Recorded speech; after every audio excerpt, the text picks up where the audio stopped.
Bonjour, c'est Alexandre Ramirez et vous écoutez Les gens qui doutent.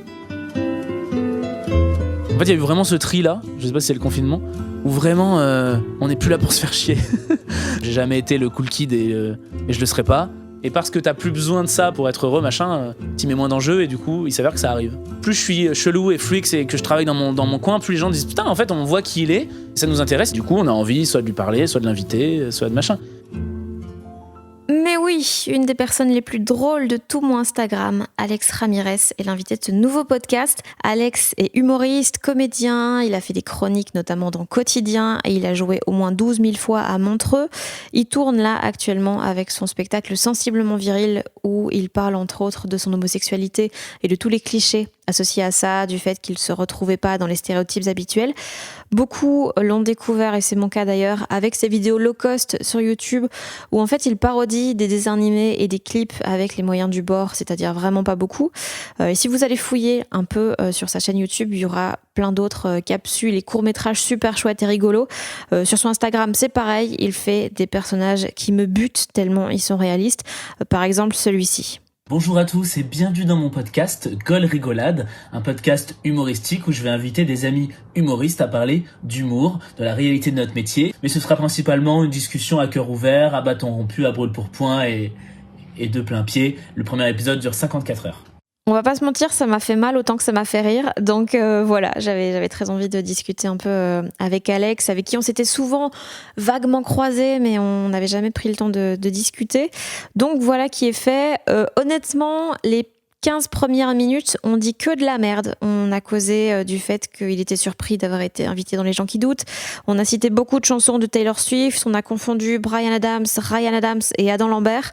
Voilà, je trouve ça quand même assez comique et léger, donc je l'ai laissé. Mais si ça vous gaffe, honnêtement, les vraies questions commencent vers genre un quart d'heure.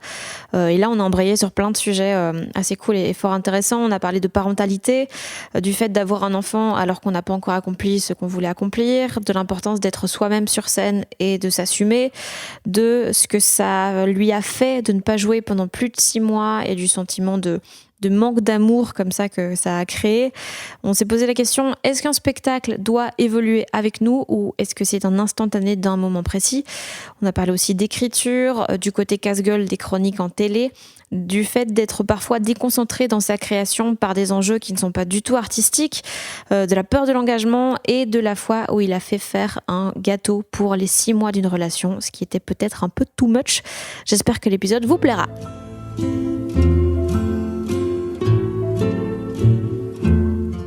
Il y a juste une chose que moi je veux dire. Ça enregistre là ? Ouais.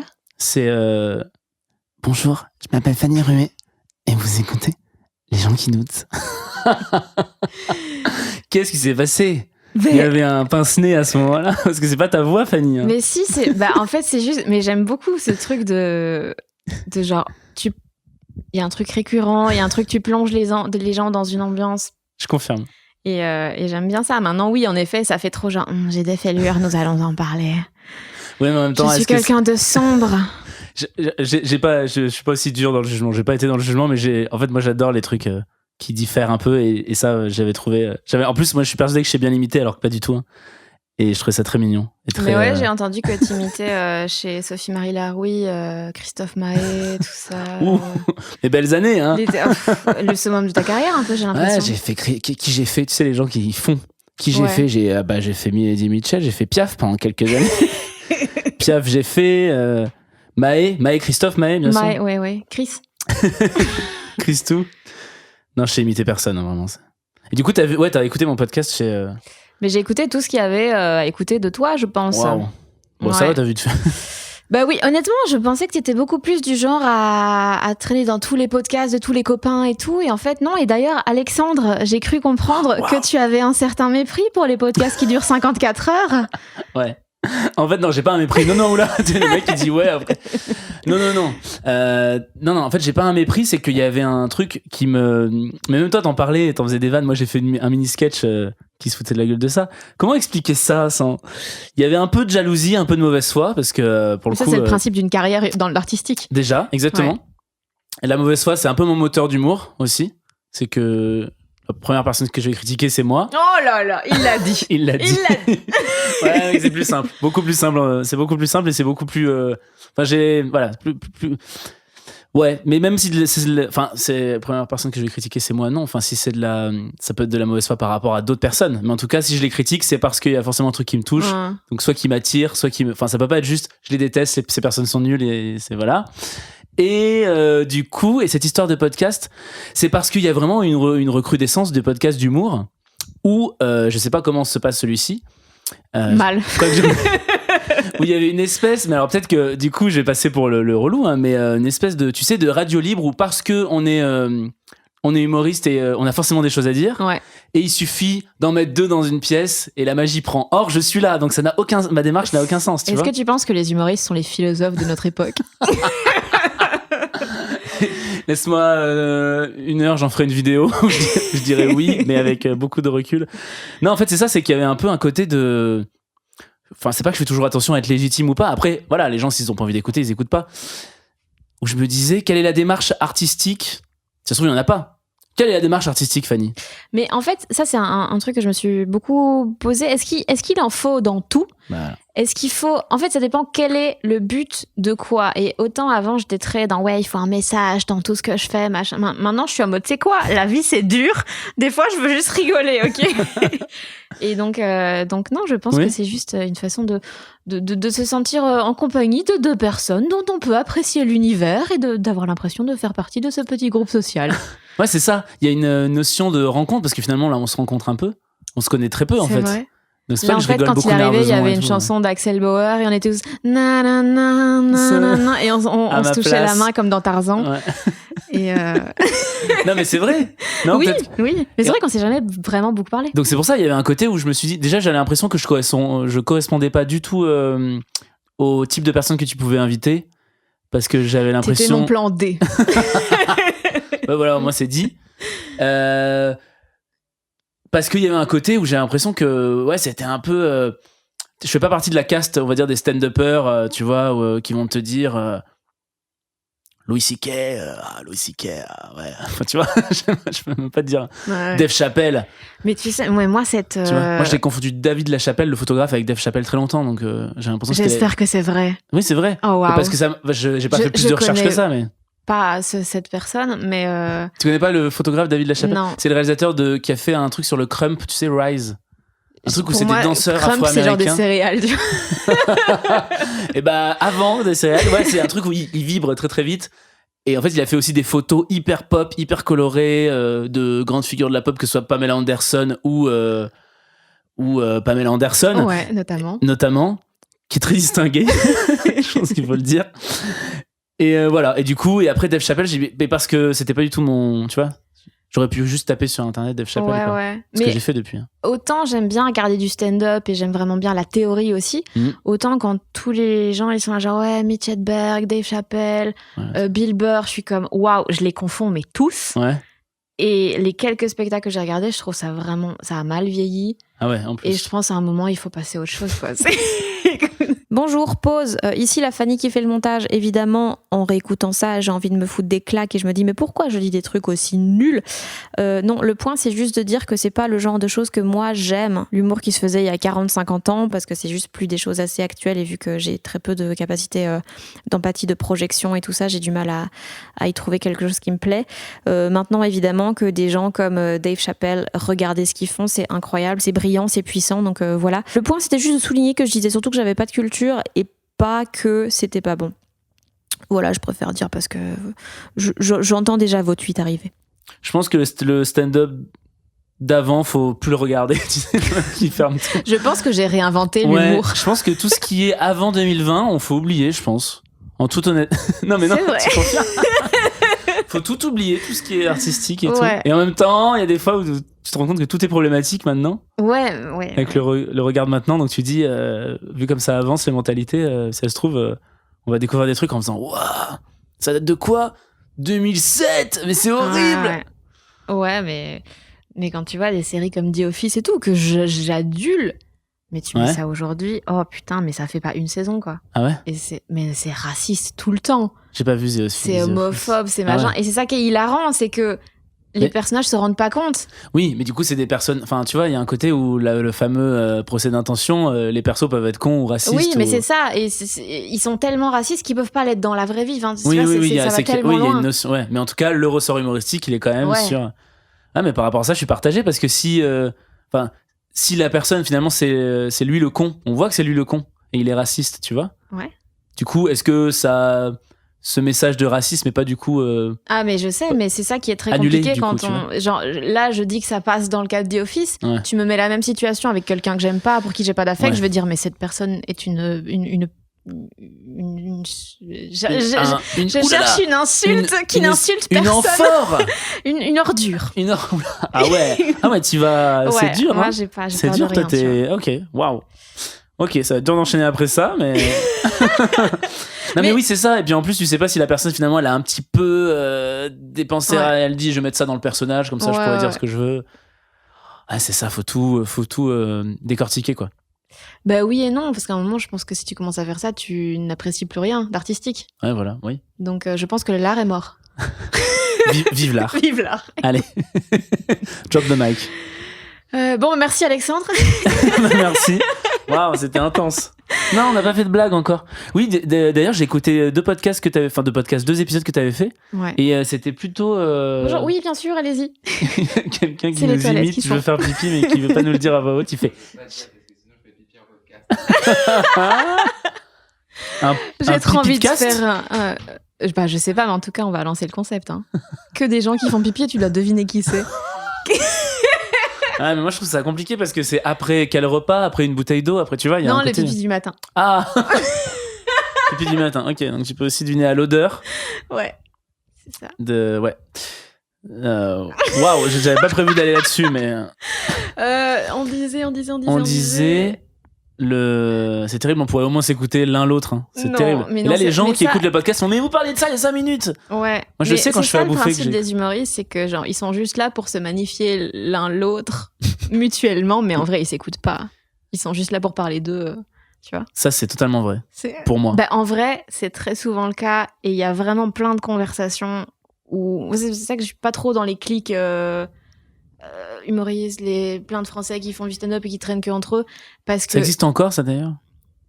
J'ai l'impression que tout le monde dit je suis pas dans la clique des stand-uppers entre eux, mais alors qui est dedans? bah, je sais, mais moi je connais très peu le milieu français donc j'en sais rien Ouais. en fait, mais c'est juste que je vois qu'il y a il y a le Paname, il y a le Barbès, il y a le machin, tu vois, c'est un peu les clans comme ça. t'es vraiment dans le stand-up là, oui, tout à fait. Et, tout à fait.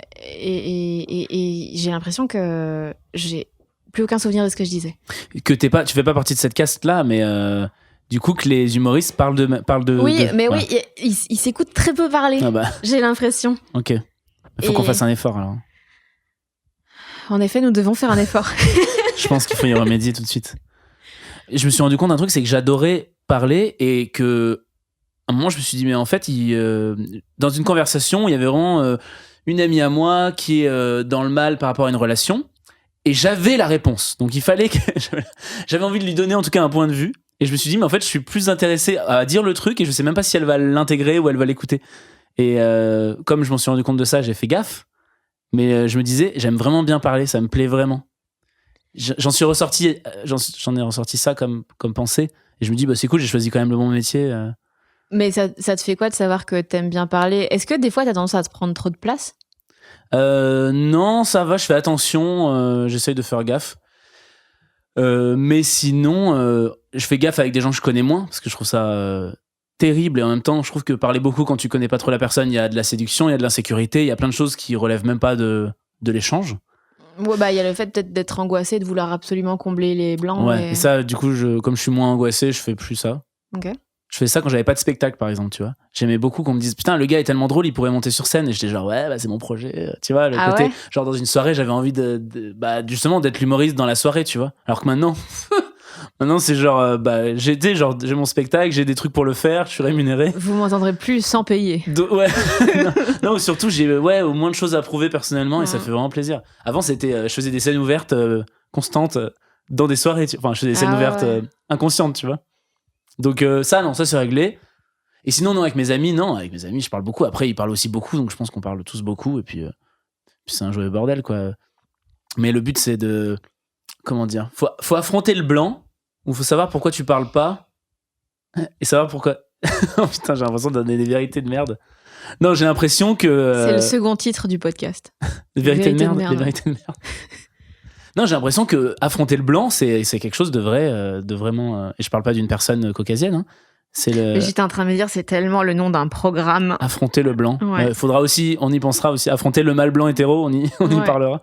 Non, juste, tu sais, accepter le fait qu'il se passe rien, machin. Oh, ça me fatigue un peu. Enfin, j'arrive pas trop à faire. Ouais. Ça m'intéresse pas trop. Du coup, tu parles plus exprès? Non, j'ai rien dit. Mais du coup, t'avais dit, j'ai écouté 2 épisodes. Ouais, et c'était très... il y avait très peu de vannes. Ouais. Et c'était assez... t'as un rire très cristallin qui est très agréable à écouter. Et il était assez rare. Et j'étais genre, ah ouais, c'est assez deep. Tout en... Comme j'étais pas dans la conversation, je pense que ma mauvaise foi et ma jalousie ont pris le pas en mode... oh là là, et ça va, elles ont un toit, quoi. Elles ont un toit, elles mangent bien. Non, mais Ah, mais c'est en vrai problème de blanc, ce podcast. Exactement. Mais de ouf, hein. Et il y avait un côté, mais je suis hyper dur en me disant... donc je pense qu'il y avait un résultat de tout ça quand j'ai fait le podcast de Je suis original, j'ai fait un podcast, ma petite vidéo sur Insta dont tu parlais. Il y avait un truc de...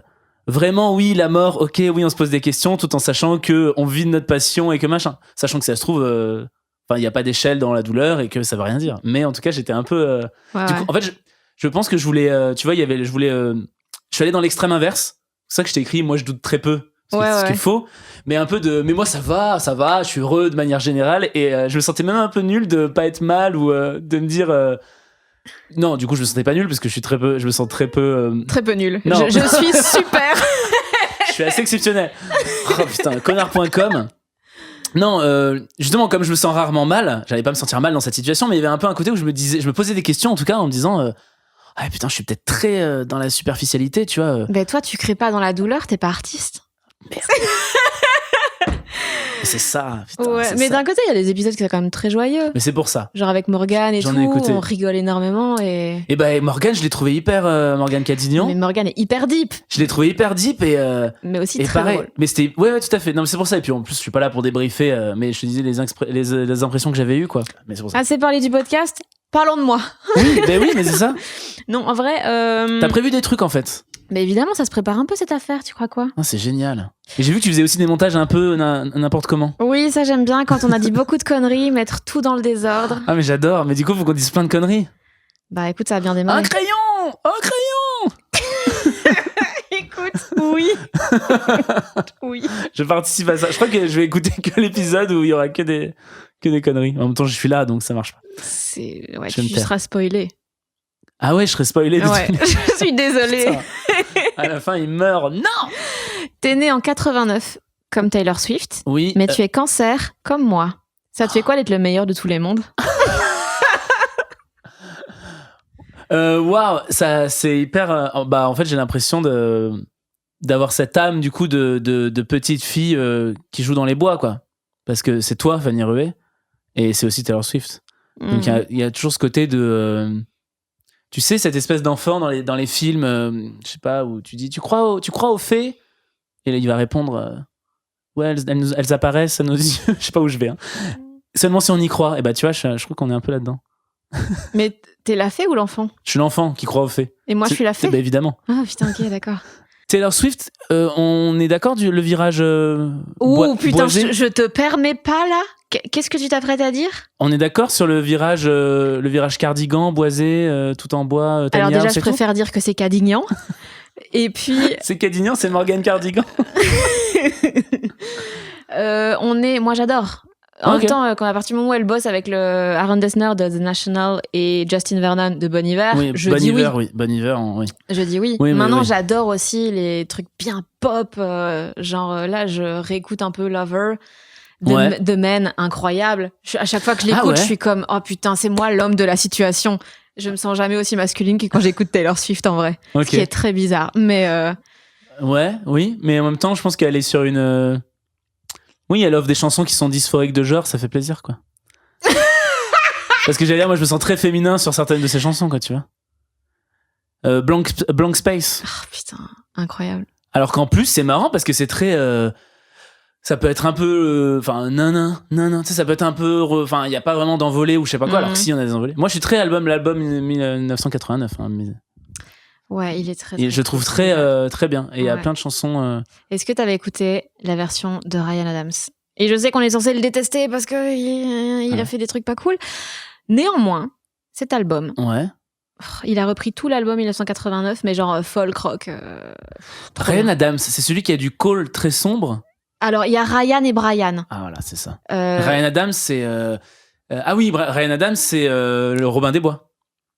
J'en ai aucune idée. C'est pas celui qui fait Everything I do. C'est pas lui, C'est pas lui. c'est l'autre. I do it for you. Ouais, voilà. Oui, mais ça c'est la chanson de Robin des Bois. Ça, c'est Brian. Ça c'est Brian. Moi, je parle de Ryan. Ryan, il est plus jeune, il a gagné genre American Idol, quelque chose comme ça. Sûrement pas. X Factor, un truc comme ça. Je crois qu'il déteste ce genre de choses, mais je suis comme vraiment pas sûre. Est-ce qu'il est d'obédience homosexuelle? Je n'en ai aucune Oui, idée. bah alors non, parce que l'autre, ouais, mais alors je confonds. Bon, je sais pas qui est cet Adams alors. Ryan Adams, Je pense que c'est un peu un John Mayer emo. Eh bah oui, il C'est était lui au Brit Awards là. Alors, on a vérifié et il se trouve qu'Alex la confond avec Adam Lambert, qui est un mec qui ressemble à Kinvey, qui aurait beaucoup écouté Indochine. Donc, ce sont bien 3 personnes différentes.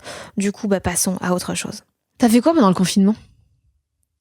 J'ai créé des personnages dingues, j'ai plus travaillé que hors confinement. Le premier confinement, tu veux dire? Pour moi, là, c'est juste un an de confinement. Ouais, et bah vraiment, j'ai plus travaillé qu'avant. Et c'est-à-dire qu'il y a eu un moment où on a pu remonter sur scène, Mhm. et le spectacle que je n'avais pas retravaillé, mais en tout cas, était 10 fois mieux, parce que j'étais légitime, je savais ce que je voulais faire, et depuis, il y a que des choses bien qui se passent. Tu sais, c'est comme ce moment où en fait tu fais je vais un peu faire ça, je vais un peu faire cette émission, bon ça me ressemble pas mais c'est pas grave, c'est de la promo, machin. Et en fait après, tout en disant un jour j'aurai le choix où je dirais non, ça me ressemble pas, je le fais pas, ça sert à rien, c'est pas logique et tout. Un jour je me poserai, j'aurai le temps pour ça, on verra, ou un jour je serai assez connu pour machin. Et en fait le moment du confinement ça m'a permis de me poser obligatoirement, le premier. Et du coup, j'ai fait des trucs à la con, même mes vidéos que je fais maintenant sur Instagram, avant je n'osais pas du tout en faire. J'arrivais pas à écrire aussi rapidement, aller dans l'impro, à pas me juger, à faire du montage. Je trouvais que si je faisais du montage, c'était une erreur. Il fallait que je le fasse en un seul plan.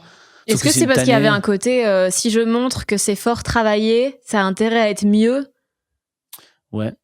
Oui, il y a ça. Et en fait, il y a un côté où en fait, les gens sont pas censés savoir que t'as fait de l'impro ou pas de l'impro. En fait, ils vont regarder ça sur Instagram. Si c'est drôle, ils kiffent. Si c'est pas drôle, ils kiffent pas. En fait. Et il fallait trouver un juste milieu entre la charge de travail qui fait que je suis pas payé pour ça et c'est juste un peu juste pour faire vivre les réseaux sociaux, même si au final peut-être que les gens vont me connaître et après maintenant c'est le nerf de la guerre, viendront dans ma salle. C'est promo en très différé quoi. Exactement. En fait, si mes salles étaient blindées un an à l'avance, je sais pas si je ferais autant de vidéos sur Instagram, je le dis toujours. Sauf que maintenant, du coup, il y a eu un côté où j'ai eu des contrats d'OP, genre comme des trucs d'influenceurs, mais sauf qu'en fait je parlais pas du tout de la marque, j'avais la liberté là-dessus. Je pouvais juste faire des personnages et c'est comme ça que j'ai créé mon personnage de médium, que j'ai fait mon personnage pour vendre des pendules. Non, c'était pour vendre un site de rencontre, un truc Badoo. Et en fait, à la fin, j'en avais juste mis un carton, c'était ne retrouvez pas ce médium sur Badoo. Et du coup, c'est pour ça que le médium, il parle d'amour au début. Il fait alors, Marie-Christine, vous voulez savoir si vous allez rester avec votre mari, mais moi, j'en sais rien, vous avez pas donné votre signe. Et en fait, du coup, ça m'a offert une liberté tout en étant payé. Donc en fait, c'était dingue. Et vraiment, je me suis amusé avec ça. Des persos, des machins, des formats, des trucs que j'ai écrits. Donc maintenant, ça commence à tirer un peu parce que j'adore jouer sur scène, quoi. Mais vraiment, pendant le confinement, j'ai fait ça. J'ai acheté une Switch seulement pour le deuxième confinement. C'est-à-dire que le premier, je sais pas ce que je faisais. Je faisais des personnages, des déguisements, des trucs. Et un banana bread mais beaucoup de crumble au mangue, ça oui. Crumble au mangue. Ouais. C'est original. Mais c'était pas la saison? En fait, pour moi, la mangue, c'est terrible. Je pense que bilan carbone de la mangue, chez Ramirez, il est assez terrible. J'en mange tout le temps. C'est le seul fruit que je mange tout le temps. Ok. Vraiment. Là, Est-ce que t'en manges 5 par jour, comme c'est conseillé? C'est pas 12? 5 par jour. 5 mangues par jour et éloigne le médecin. C'est exactement ça. Dans l'idée. J'en mange, pour répondre très premier degré, on va dire 3 par semaine. Ah ouais, tu as un sacré budget en plus. Ça coûte cher les mangues à Paris, non? Je regarde pas. Je compte pas. À partir de quand t'as percé? C'est quand j'ai arrêté de regarder le prix des mangues.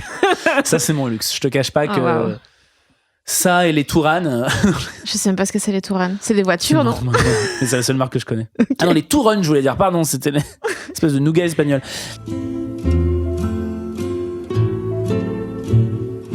T'inquiète. Mais en fait, je pars toujours du principe que le début, je vais de toute façon le jeter le temps qu'on se renifle, tu vois. Ouais, mais exactement. Genre, mais vraiment, faut qu'on se renifle vraiment parce que. Bah, vas-y. Et bah oui, Fanny, justement, est-ce que. Moi, je vois. Enfin, Qu'est-ce qui va pas? Fanny. Et il n'y a pas de jugement. Je ne sais pas où est le premier, où est le second degré. Ok. Ah non, il n'y en a pas. De premier ou de second? Et il n'y a pas de second degré. Je suis très sincère. Ben, ça va, pour l'instant, franchement, ça va. Là, pour l'instant, ma vie, elle est cool. Parce que Ouais. je me rends compte qu'il y a plein de choses que j'aime pas et que je fais genre, tu sais quoi, bah j'arrête. Ah, cool. Et donc, j'essaie de faire ça. C'est mon Ouais. objectif du moment.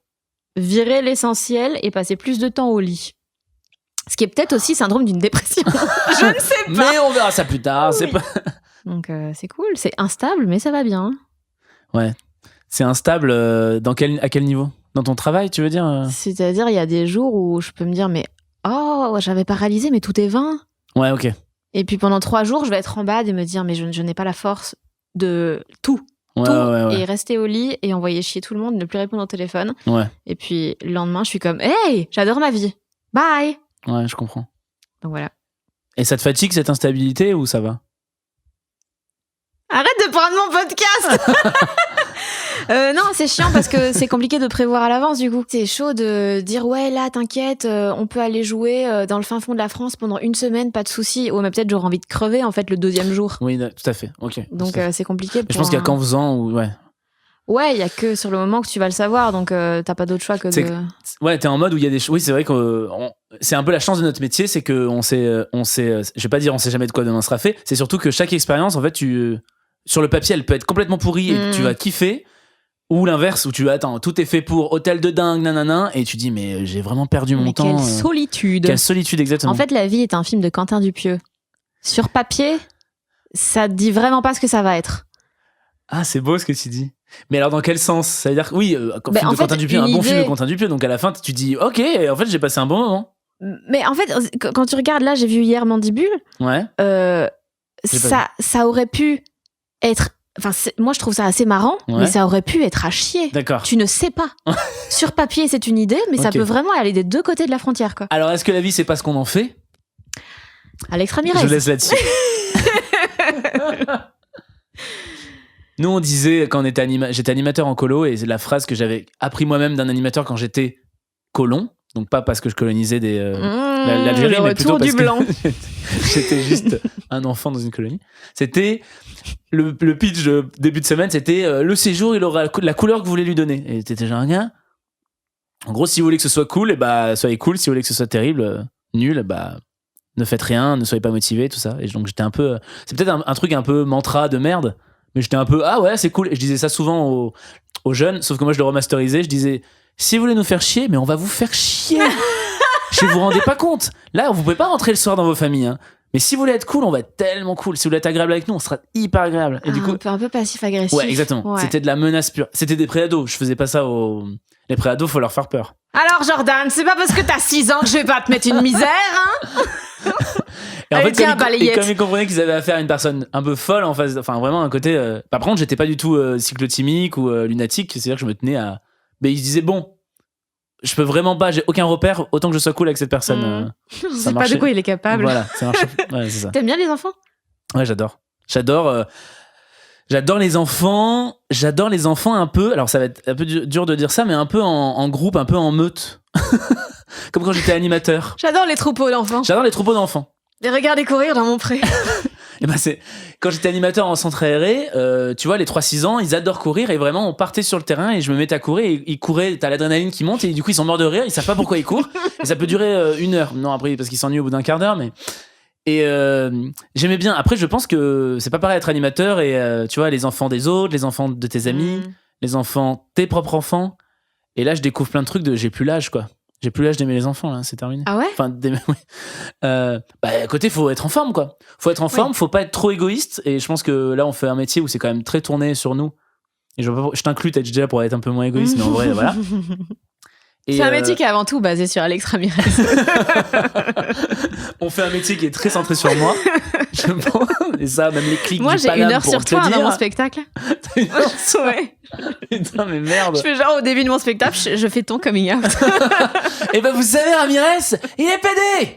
Et là les gens, mais quoi? Mais il est pas cliché PD, Mais parce il qu'il y a est pas- plein de clichés sur les homos. Et non, mais on l'a pas déjà vu ça là. Ça m'arrangerait au moins. Et du coup, il y a un côté où je trouve que par exemple, tu vois, un enfant dans une soirée d'amis où t'avais pas prévu qu'il y ait un enfant. Pour moi, un enfant, ça se respecte et tu lui consacres du temps et de l'énergie. Mais si c'est pas le moment, c'est pas le moment. C'est comme si Ouais, il faut que tu sois à fond dessus, quoi. ouais, c'est comme quelqu'un qui arrive avec un club de golf alors que t'as prévu de faire une soirée entre amis et ça va être pareil. Le golf va autant me saouler.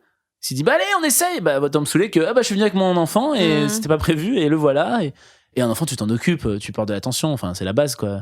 Et du coup, il y a un peu un côté où ah non, j'avais pas prévu ça, j'étais pas en mode enfant. Et à partir du moment où tu te dis j'ai un mode enfant et un mode pas enfant, tu préfères le mode pas enfant quoi. Bah, surtout, t'évites d'en faire, parce que sinon, si t'es dans le mode pas enfant Voilà. alors que t'en as. Oui, ça, c'est compliqué. mais c'est ma peur. Bah, C'est ouais. ma peur. En plus, il y a un côté où moi, si je veux en avoir, il faut vraiment que j'en Ouais. veuille. Tu vois, il faut que je bosse. Il faut qu'il y ait des démarches, il faut qu'il y ait de la paperasse, tout ce que j'aime. Donc déjà, voilà, il y a un côté où vraiment, c'est pas juste, bon, allez, viens, on va, voilà. Et du coup, il y a un côté où je veux pas, tu vois, je veux limite, si je veux un enfant, limite, je veux arrêter le reste, quoi. Tu vois, je veux pas avoir un spectacle, je veux pas avoir des projets, je veux pas avoir des tournées. Si c'est pour, j'ai envie de dire, allez, vas-y, parce que ça se respecte. Oui, je sais pas, il y a un côté où peut-être que je mets le. Alors qu'en vrai, plein de gens font les deux et ça se passe très bien. Et c'est aussi. Ouais, plein de gens sont des parents vraiment middle. Oui, c'est vrai aussi. Mais je peux pas. Non, mais tu vois, il y a un. Qu'est-ce que t'en penses, toi? Je sais pas, moi j'ai trop peur de. En fait, je veux pas être responsable des traumas de quelqu'un d'autre. Ouais. Et vu qu'il n'y a pas de façon de réussir son enfant, tu peux pas réussir un enfant. Il y aura toujours des trucs traumatisants dans sa vie, que tu l'aies surprotégé, que tu l'aies pas assez protégé. Donc c'est juste, nous on est comme, ah, j'ai des traumatismes d'enfance, vas-y, je vais en faire un, je vais lui en créer d'autres. Non, hein. C'est. Oui. Et du coup, je trouve ça vraiment une idée qui. Je ne comprends pas trop ce trip d'avoir des enfants. Je pense qu'il y a un côté où il faut pas trop se poser de questions. Et il y a une notion de transmission et puis de projet commun aussi. Qui peut être aussi important que de retaper Retaper un enfant. de retaper une grange, tu vois, je trouve qu'il y a un moment où quand ça se Ouais, fait mais long... je préfère avoir une grange, tu vois. Oui, après je suis d'accord que oui, mais après il y a un moment quand la grange est finie, est-ce que ce qui était intéressant c'était de la retaper ou d'avoir une grange neuve? Honnêtement. Parce qu'elle est bruyante cette grange. Bon, on va peut-être s'occuper du vestibule maintenant. Bon, pourquoi que des mots bizarres? Je sais pas. Allons voir le corridor. Oh là là, tu me saoules. Ça, tu vois, il faut y avoir des trucs à ça, mais que l'enfant, il y a vraiment une notion de. Je préfère avoir un enfant qu'un chat, tu vois, par exemple. Ah, waouh. Je sais que t'as des chats, toi. J'en ai un. Ouais, t'as un chat. Et t'es assez amoureuse de ton chat? Ben, j'ai vécu avec pendant 1 an en vivant seule. Donc, c'est un peu. J'avais pas le choix, tu vois. Ouais. J'ai vraiment pas d'affection pour les chats. J'ai un peu peur des chats en même temps. Peut-être que je me sens un peu rivaux. Bah, je comprends. Je suis un peu un chat. C'est, ouais. Est-ce que des fois les gens te caressent la nuque? Non, mais j'y penserai. Ça me détendrait peut-être. Tu pourrais être père au foyer? Bah ouais, mais alors ça serait vite. Venez, on fait des spectacles, quoi. Et même si les enfants ils sont non, mais papa non, ça pourrait être non. Moi, papa, je préfère les me maths. saoule. Tais-toi Ouais, voilà, et exactement. jongle. Et monte sur cette boule, s'il te plaît. Prends le diabolo. Non, mais ça serait vite, oui, voilà. C'est La pour ça qu'il y a- compagnie circ-en-ciel. ça serait très drôle. Cocasse, dirais-je, pour ne pas dire triste, si j'ai un enfant hyper pragmatique, tu sais, qui est très non, mais les maths, La sécurité de l'emploi la avant sé- tout.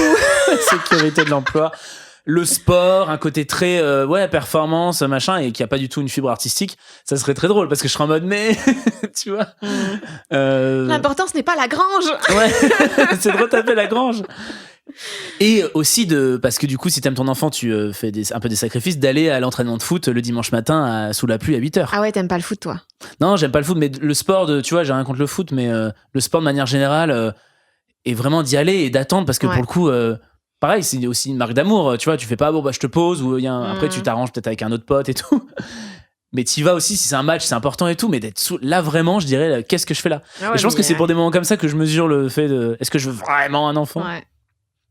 des trucs comme ça, et tout en me disant, mais de moins en moins j'en veux, en me disant, j'ai pas encore accompli ce que je voudrais accomplir personnellement pour déjà. Et c'est quoi que t'aimerais accomplir personnellement?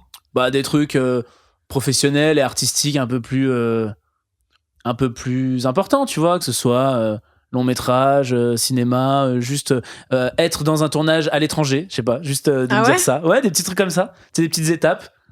Juste mais dire, pourquoi à l'étranger? Parce qu'en France, il y a ce côté un peu mystérieux de l'étranger. Ouais, où t'es un peu. Et puis t'es souvent, si t'es à l'étranger, ça peut être une session, je sais pas, de 2 semaines ou un truc comme ça, où ça fait vraiment. Tu voyages grâce à ton métier. Et mais comme les tournées, moi j'adore les tournées, tu vois. Ah ouais? Ouais, parce qu'il y a un côté, tu voyages grâce à ton métier. C'est ce que je déplore. Je déplore le fait que j'ai pas fait de la musique, parce que la musique, tu peux aller un peu plus à l'international, tu vois.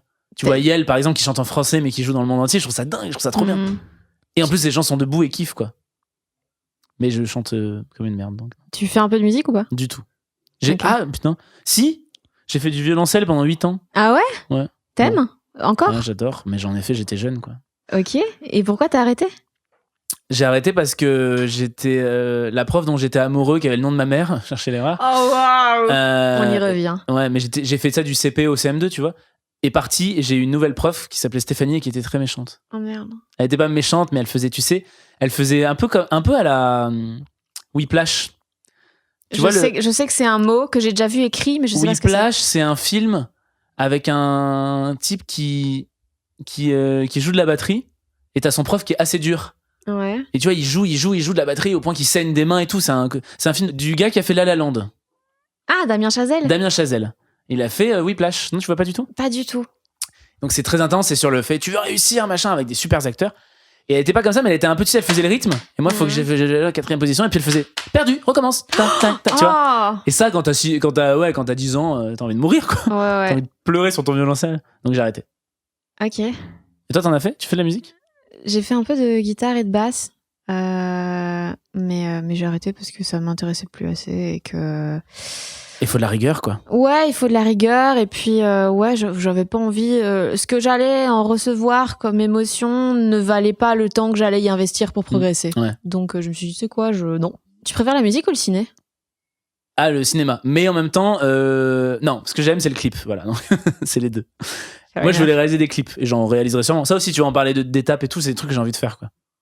Et c'est quoi ta next step pour ça? Pour réaliser des clips? Non, pour les projets que t'as. Ouais. Comment dire? Est-ce que t'as une sorte de grand dessin comme ça, un truc où tu dis, ok, je veux réaliser ça à un moment. Quelles sont les petites étapes pour y parvenir? Pas du tout. Non, parce que je suis très peu organisé. Mais par contre, j'ai un truc avec moi, je dirais, c'est l'envie et les idées. Donc ça veut dire que tu me dis, je fais un projet, tu me dis, ah ouais, ça, non, machin, finalement, on peut pas, machin. Je vais faire, ah ouais, bon, machin. Ah, mais j'ai une autre idée, ah bah je vais essayer. Et en fait, il y a un côté où. Et pour moi, ça fait un peu partie du. Plus on me claque la porte, plus je suis genre, c'est pas grave. C'est pas grave, non, en vrai, c'est pas grave. C'est pas grave, t'inquiète, regarde, j'ai pris une foreuse, on va faire une fenêtre. Ouais, en vrai, c'est pas grave. Et alors que je pense que si on me disait. Je sais pas si j'avais des facilités ou j'étais peut-être un fils d'eux, tu sais, avec un truc un peu. Je bosserais beaucoup moins. J'ai vraiment du mal à travailler dur. Je serais un peu. Ou quand tu vois, quand un projet, une connerie, mais on va dire un projet est validé. Si on me dit, c'est bon, le projet est signé, je sais pas, imaginons une série. Je vais être un peu c'est bon. Alors qu'en vrai, il y a tous les épisodes à écrire. Hein. Alors que si on me dit, on va voir, il faudrait peut-être tous les épisodes. Il y a pas de problème, je vous les fais, tu vois. Et donc c'est très étrange au final, mais parce que je me rends compte que si je peux ne pas bosser, je le fais pas. Mais en même temps, j'adore ça. Enfin, il y a un côté où on n'a rien sans rien, quoi. Enfin, me concernant, j'ai rien sans rien. C'est-à-dire que c'est jamais facile, mais c'est jamais trop dur. Ça m'est jamais tombé tout cuit, quoi. Ouais. Tu dirais que t'en es où dans ta carrière? De 1 à 10 de là où t'as démarré vs là où tu veux être. VS là où je veux être. Ouais. Je sais pas, mais je suis très en adéquation avec ce que je suis, ce qui était pas du tout le cas au début. Donc je suis très c'est pas enfin ça veut dire qu'en fait je suis déjà là où je veux être. C'est déjà un très bon début. Dans le sens où si ça s'arrêtait maintenant, je dirais ah putain, c'est con parce que j'avais quand même prévu de faire des trucs un peu marrants. Mais si ça s'arrête là, je suis déjà yes, franchement, j'ai fait ça en étant moi-même et là Parce que tu sais, moi, en plus, il y a toute la notion du coming out et tout, où c'était vraiment. Donc là, t'as fait ton coming out dans ton 3e spectacle, Ouais. mais avant ça, t'avais joué genre 7-8 ans où tu jouais un peu. C'est ça. J'ai vu un vieux sketch où tu disais, ouais, ma meuf et tout. J'étais là, what? Non, mais il est encore en ligne. Bah ouais, enfin en tout cas, moi j'ai vu. Je me merde. demande si c'était pas un Dailymotion, tu vois. Donc, Ouais, preuve j'ai que. Est-ce que j'avais un Dark web. pantalon jaune? J'en ai aucune Ouais, idée. moi, mais tu l'aurais vu, hein, vraiment, tu l'aurais vu. Ah, je Ça sais t'aurait plus. brûlé la rétine. Honnêtement, je suis même pas sûre. Il y a eu des années un peu comme ça. Il y a eu des années où c'était vraiment compliqué, où là, je me disais, ça sert à rien. Je kiffe ce que je fais, je sais pas pourquoi je le fais. C'est des étapes, serre les dents, c'est des étapes, serre les dents, c'est des étapes, serre les dents. Ah ouais? Ouais. Pour toi, les étapes, c'était forcément un truc dans la douleur? Non, parce que la scène, c'était génial, mais il y avait un peu ce côté de mes amis me retrouvaient pas sur scène, alors qu'un one man, il y a quand même, tu mets un peu de toi quand même. Ouais. Et il y avait un peu une dichotomie entre ça et j'avais un entourage professionnel qui était pas dingue en fait, et qui même eux savaient pas trop, voulaient m'emmener quelque part sans savoir où je voulais aller, ou c'était un peu bizarre et j'étais pas décisionnaire de tout. Alors qu'en vrai, avec le recul, et c'est ce qui finalement, j'avais déjà les clés ou des bonnes réponses sur des trucs que j'aurais dû plus m'écouter, mais quand tu commences à 18 ans, c'est compliqué. Tu vois. Est-ce que à refaire, tu changerais ce que tu as fait au début, ou est-ce que tu penses que c'était nécessaire de te planter avec 2 spectacles où tu n'étais pas toi-même pour te rendre compte de la valeur que ça a? En fait, le premier spectacle, c'est sûr que j'étais pas moi-même, mais j'ai vraiment appris à jouer devant des gens. C'est celui que tu as coécrit. Le tout premier, je l'ai même pas écrit. Non. Ah, ok. Ouais, le premier, ça s'appelait Saison 1 et je racontais ma vie comme si c'était une série télé. Donc le thème m'intéressait, il y avait déjà quelque chose qui m'intéressait, on l'avait écrit pour moi. Donc je pouvais aussi changer quelques phrases, donc il y avait vraiment de l'apprentissage. En fait, au début, je me sentais pas du tout écrire, tu vois. Le deuxième, je l'ai coécrit et il y avait encore plus d'obsessions personnelles. Il y avait la peur de vieillir, la peur de l'engagement, il y avait des choses déjà encore. Et j'avais un autre metteur en scène avec qui j'écrivais. Donc en fait, ça a été des étapes. Après, c'est sûr que comment te dire, c'est très compliqué parce que c'était des périodes où vraiment toute ma vie c'était mes spectacles. Donc en fait, il y a des trucs où tu dis peut-être avec le recul, j'y serais allé peut-être moins fort ou pas. Et en même temps, est-ce que je serais là maintenant? C'est très compliqué en fait. Je pense qu'avec le recul, je me serais assumé beaucoup plus tôt. Pareil, ça c'était l'entourage qui disait tu sais, l'entourage professionnel qui dit qui finalement c'est de l'homophobie refoulée, mais qui va te dire si tu dis que t'es gay, on va te cataloguer là-dedans, tu vois. Et du coup, toi tu commences, même toi tu l'as pas dit à tous tes amis, tu dis Ouais. non, tu vois. Et en fait c'est contre-productif à mort quoi. Alors que ça aurait peut-être été très maladroit aussi, hein, je sais pas, mais ça aurait peut-être été en fait on sait pas, et franchement il y a rien de pire que de refaire le passé. Je me dis bon maintenant là c'est cool maintenant, donc c'est déjà bien. Mais c'est sûr qu'il y a plein de moments où tu dis il y a quand même 2-3 années qui étaient bien de la merde quoi. Mais il y a un tel plaisir quand tu sais que maintenant tu fais une salle, je sais pas, des salles, tu dis tu vas où là-bas? Ah c'est complet, il y a combien? 300, ok. Et tu dis putain, dans ce même village j'ai fait un café-théâtre où les gens bouffaient, tu vois, c'est ce truc là. Mais j'étais conscient qu'au moment où c'était la merde, ça allait être dur, mais que si je continuais. Ah ouais? Ah bah oui, mais y a pas de. Mais en vrai, ça c'est la recette. Hein. Y a pas de raison. Si tu continues de bosser, t'y arrives. Hein. Tu penses Ah oui. que tout le monde peut y arriver en bossant fort? Ouais, exactement. Putain, moi, je suis tellement pas d'accord. Ah ouais? Pour moi, il y a des gens, ils y arrivent. Enfin, tu vois, il y a un truc qui ne. Je sais pas, je pense qu'il y a des gens qui, déjà, ne font pas ça pour les bonnes raisons. Et du coup, c'est déjà très snob de dire qu'il y a des bonnes ou des mauvaises raisons. Mais j'ai l'impression qu'il y a des gens qui cherchent beaucoup plus la lumière que le fait de créer quelque chose, et qui sont beaucoup plus à la recherche de la finalité que du processus. Et bien sûr. Ils vont se faire très mal déjà. Oui, mais t'as aussi des gens qui travaillent juste pour être dans la lumière et qui y travaillent et qui arrivent. Oui, mais c'est moins facile, je pense. Oui, mais tu sais, je parle de la musique ou tu sais, les trucs très mainstream, pas top, on va dire français, tout ça, qui vont dire c'est quoi qui marche, c'est ça? Bon, bah on va faire ça. Et tu vois, et ils y arrivent. Ouais, mais il faut être clair avec son objectif. Si ton truc c'est genre je veux faire des thunes, bah et que tu y arrives, mais bravo, t'as tout géré. Si c'est ça l'objectif, je suis d'accord. Ouais, tout à fait. Si c'est c'est vraiment juste être clair avec soi-même sur ce qu'on veut quoi. En vieillissant, j'ai l'impression que tu sais, je vois plus ça avec la musique, mais l'artistique ça marche aussi, ou même je connais moins le monde des acteurs, le monde du cinéma, mais tu sais des gens que t'as vu un peu une fois, que tu as l'impression que c'est oublié, et puis finalement reviennent avec je sais pas, une nouvelle DA, un nouvel album, machin, et après cartonnent. Tu dis bah en fait ils ont juste pris un temps, ils ont réfléchi et ils y reviennent. Et en fait j'ai l'impression parce que je vieillis que finalement ces gens-là j'ai grandi avec et que ils y arrivent forcément un jour. Enfin je sais pas, il y a un côté, j'ai plein d'espoir quoi. Mais c'est à dire que si tu bosses tout le temps, mais si tu sais, faut savoir pourquoi tu le fais en fait. Et surtout faut avoir cette intelligence aussi de dire bon bah là je ne sais pas. Qu'est-ce qui se fait, je sais pas, qu'est-ce qui se fait pour faire pareil, mais travailler, c'est pas juste faire le truc, tu sais, genre, j'ai travaillé, j'ai écrit 12 spectacles. Non, ben non, enfin, tu vois, travailler, c'est rencontrer des gens intéressants, c'est écouter, c'est s'instruire, c'est... Oui, il y a une notion d'artistique, il y a une notion un peu de poétique aussi, je dirais, une notion un peu de talent, ça c'est vrai, mais le talent, c'est ce qui t'anime au début, quoi. Après, le reste, c'était qui ? C'était Jacques Brel qui disait ça. Le talent, c'est d'avoir envie, le reste, c'est de la sueur. Et j'aimais bien ça. Et il suivait beaucoup. C'est pour ça. Putain, c'était juste... Putain, c'était un placement de produit pour Narta, quoi, le gars. Et il suait beaucoup.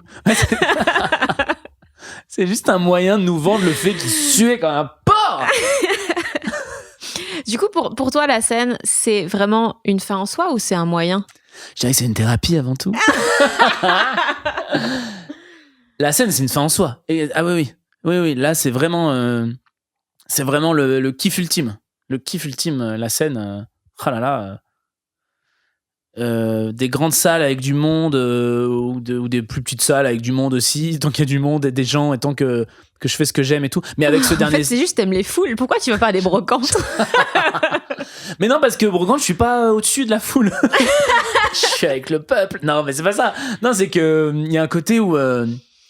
encore plus, je trouve, avec ce spectacle, en fait, je suis pas non plus révolutionnaire, je suis pas engagé de ouf et tout, mais que tu sais pourquoi tu dis les phrases et qu'en plus, tu sais pourquoi tu fais rire les gens et machin. Bon, c'est que de la récompense, quoi. Le travail, tu l'as fait en amont, donc oui, il faut bien jouer, il faut interpréter, mais là, j'en suis à un point où le spectacle, comme tu le connais par cœur, c'est juste, tu déroules comment on dit, ma metteuse en scène, ton gâteau, tu l'as fait, là, tu le manges devant les gens, quoi. Donc vraiment, franchement, dans l'idée, après, il y a des moments durs, t'as l'impression qu'ils t'aiment pas ou que machin, mais c'est vraiment le confinement, le fait de pas jouer pendant longtemps qui m'a fait...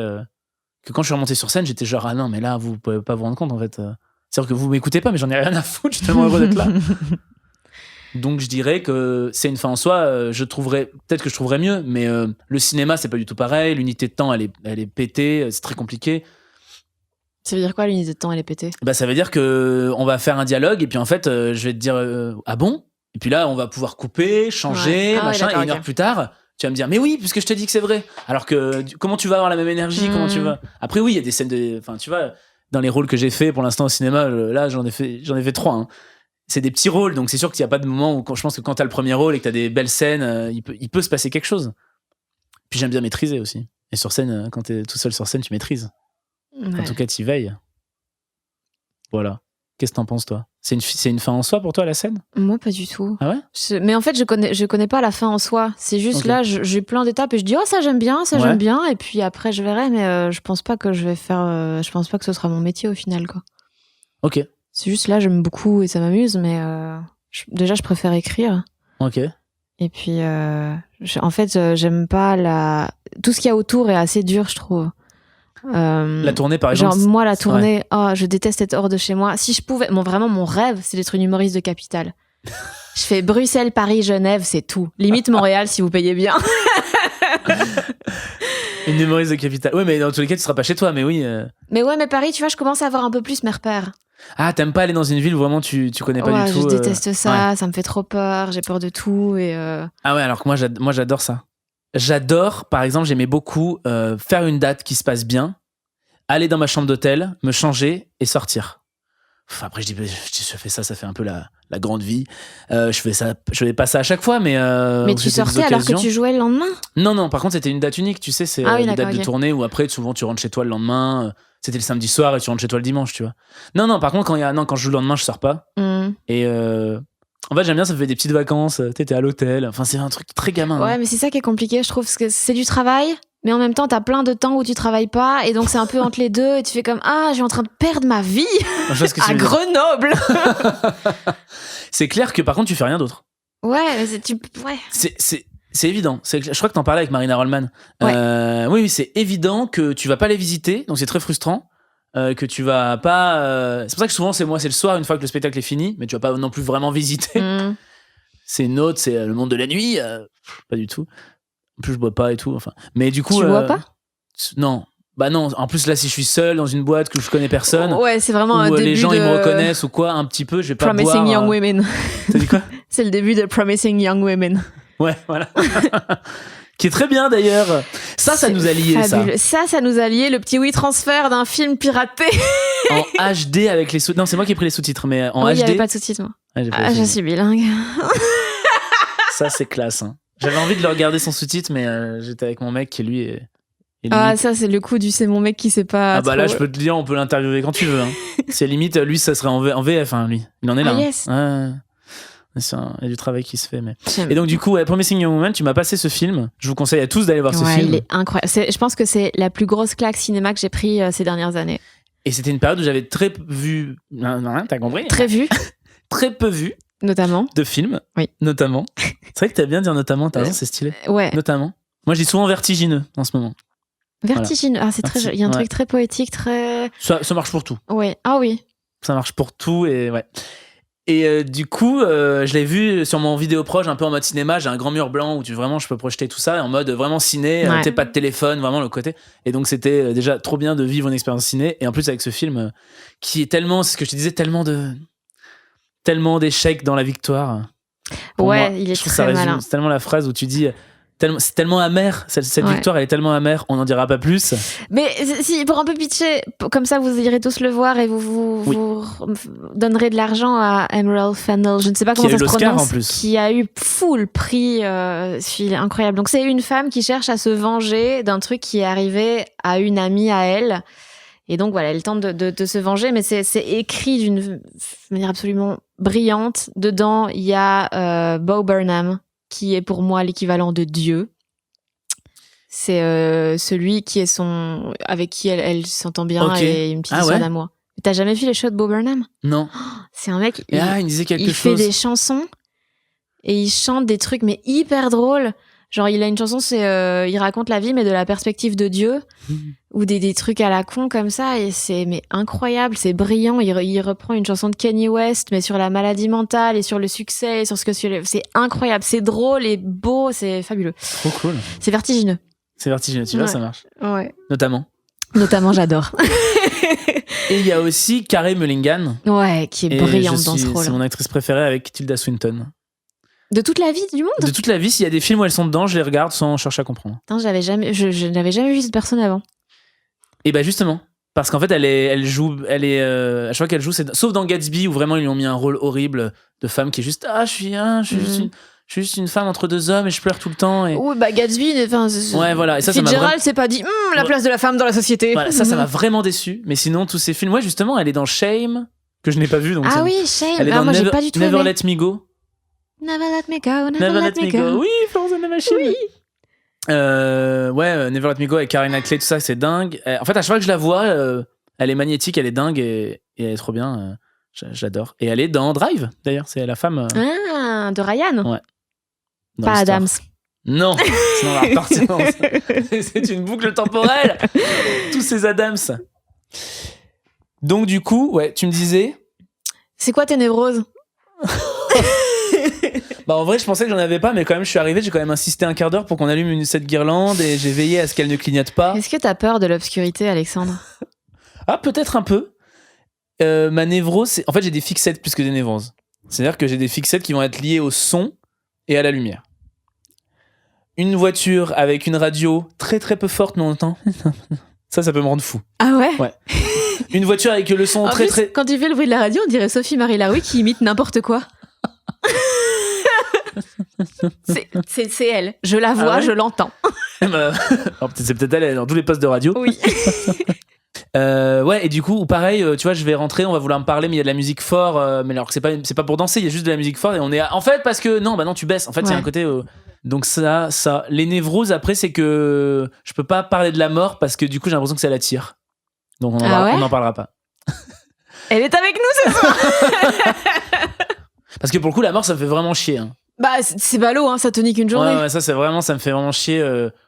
Non, et ma fixette, c'est, tu sais, quand je parle d'un truc qui arrive, un truc grave, un truc comme ça, je sais pas, un truc qui a la mort, une maladie grave, machin, je vais toucher du bois. Vraiment, c'est le truc, tu vois. Ouais. Sauf que quand j'ai pas de bois, c'est même pas du bois, ça. Si, je crois que ça. c'est du. Quand j'ai pas de bois, je me dis, je touche du papier, c'est un peu du bois, tu vois. Et quand j'ai pas de papier, je touche un mouchoir en tissu. Donc j'arrive toujours à me trouver des... Ça, c'est ma toute petite névrose. Enfin, c'est ma seule névrose. Des fois, même, tu vas pas comprendre parce que j'ai parlé, je vais faire comme ça. Moi, je sais que là, j'ai touché, puis discrètement. Putain, de le dire à voix haute, c'est chelou. Si je suis en voiture, c'est pas moi qui conduis, je me dis, putain, là, je pense qu'on pourrait avoir un accident. Du coup, j'y ai pensé, donc j'ai attiré le truc. Donc, je vais m'arranger pour toucher un truc qui correspond à ma liste mouchoir, bois, papier. D'accord.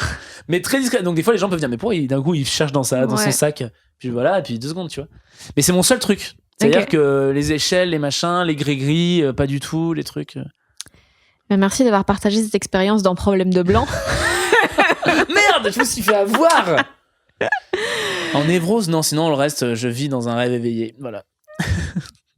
Non, en vrai, quand j'étais jeune, j'avais un rêve qui était de faire des spectacles d'humour. Et il y avait même ce truc où j'avais cristallisé de ce truc que je me voyais me dire sur scène, dire je suis gay, mais alors t'inquiète, je vais pas te violer. Parce que je ne fais pas. Je dis pas ça. En fait, il y avait un côté hyper. C'est un rêve très bizarre.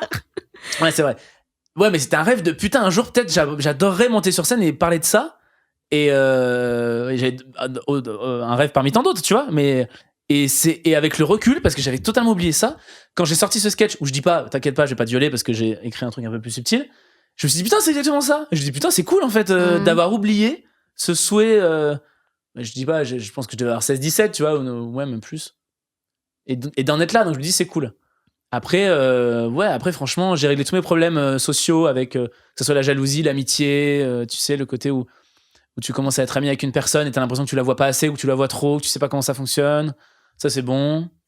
Pourquoi c'était un problème ? C'était un vrai problème. Moi, j'étais trop triste, par exemple, si j'avais l'impression que cette personne pouvait devenir mon ami et que c'était le cas et que finalement, j'avais plus de nouvelles de cette personne ou j'avais l'impression qu'il y avait des choses liées à la notoriété. Si la personne, elle est un peu plus connue et je me sentais gratteur. Enfin, en tout cas, tu sais, plein de projections. Je te dis ça parce que j'ai pas de souci avec la relation parce que je suis déjà avec quelqu'un, tu vois. Donc mais j'aurais pu avoir le même si j'étais célibataire, je pense. Projection de ce que la personne pense, tu vois, est-ce que je lui plais pas, machin. Et ça, en termes d'amitié, ça me prenait la tête parce que j'avais envie de forcer des choses ou machin. Je sais pas si c'est très précis, si c'est clair ce que je raconte, si c'est même intéressant. Je dirais pas que c'est clair, mais je crois que je situe.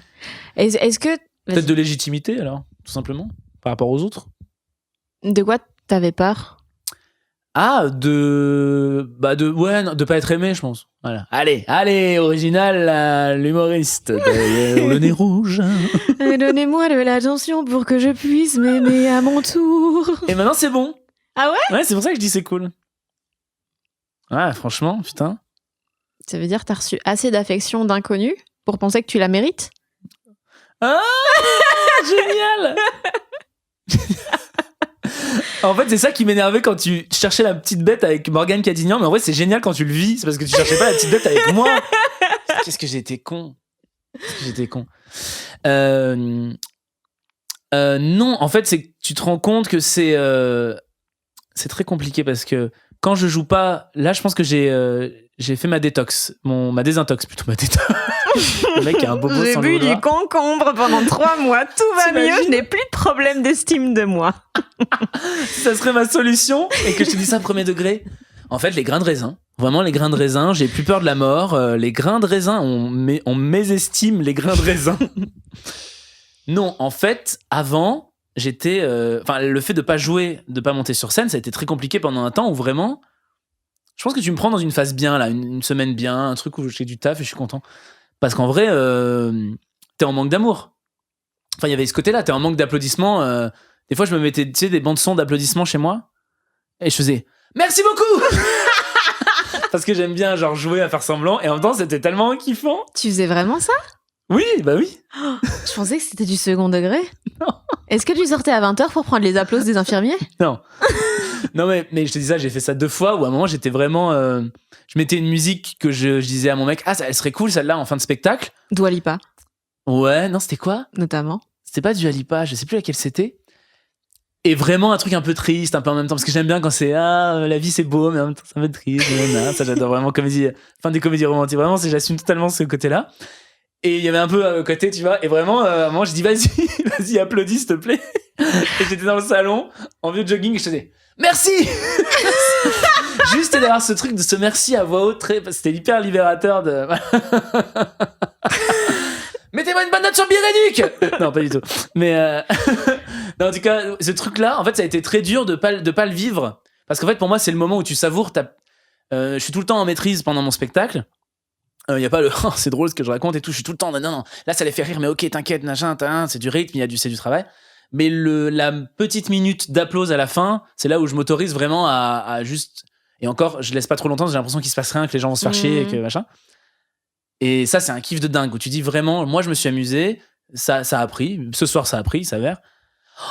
Et là, t'es invincible. Et là, vraiment, ça pouvait sauver ta semaine. C'est-à-dire que tu peux avoir une journée de merde, tu vas jouer, ça sauve ta journée. Tout comme tu peux avoir une très bonne journée et t'as une date de merde et ça a pourri ta semaine. Hein. Ça marche. Les deux marchent.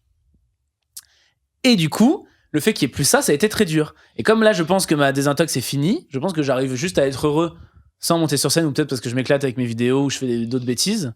Et du coup, je me dis que je vis mieux, quoi. Et tu penses que ça va redevenir déséquilibré quand tu vas reprendre la scène En fait, ça va être très compliqué parce que j'ai moins de dates, parce que j'ai déjà fait une tournée avec ce spectacle. Donc, en fait, je pense que je retournerai en phase d'écriture. Enfin, il y a eu un rot, là. Il y a eu un rot caché, là. On l'a tous Tu veux que je le coupe ou on le laisse parce que il est là, écoute, c'est aussi son interview, finalement. Putain, mais c'est à toi d'en décider, je crois.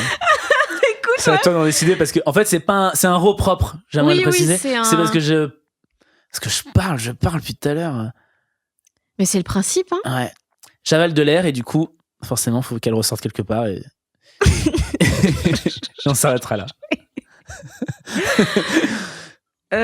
Oui, quel est ton point de vue? Attends, ça fait combien de temps que tu le tournes Sensiblement Viril? Ça va faire 4 ans. C'est long. 4-5 ans.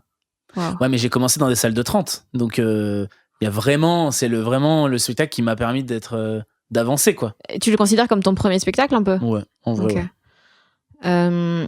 Est-ce qu'il évolue beaucoup? Parce que moi, je me pose beaucoup la question pour l'instant parce que avec le confinement et tout, je pense qu'en un an, vu que j'ai fait que 2 ans de stand-up, j'ai quand même l'impression d'avoir quand même évolué. C'est obligé, ouais. En tout cas, j'espère, parce que sinon, c'est vraiment...